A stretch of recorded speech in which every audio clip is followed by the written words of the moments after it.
शीत रात की घनी राजस्थान के रेगिस्तान में एक छोटे से गांव में एक विचित्र घटना की चर्चा थी।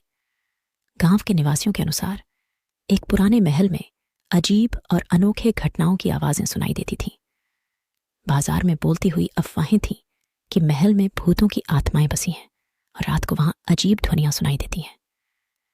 एक दिन एक उत्साही युवक ने इस रहस्यमय महल की खोज शुरू की।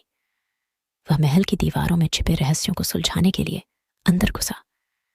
महल के अंदर चमकीली आंधी में चलते हुए वह एक अद्भुत कमरे में पहुंचा। उस कमरे में वह एक पुरानी पुस्तक और रहस्यमय चिट्ठियों से भरी बोकस में पड़े थे। पुस्तक में वर्णित थी एक पुरानी कहानी जिसमें एक विशेष तांत्रिक जादू के बारे में था। वह जादू किसी को भी किसी भी आकार में बदल सकता था। युवक ने पुस्तक के साथ साथ वहां बड़ी संख्या में चिट्ठियों को भी पढ़ा।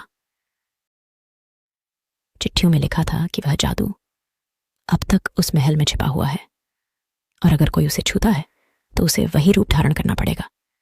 जैसे ही वह चिट्ठी पढ़ रहा था तभी वह किसी भूत या ध्वनि की गूंज सुना। उसके बाद उसका रूप धारण होने लगा। धीरे धीरे वह अनजाने में उसी जादू के शिकार हो गया।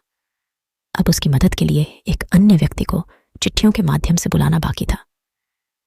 लेकिन क्या वह बच पाएगा या उसका रूप कब तक बदलता रहेगा? यह सब रहस्य बना रह गया।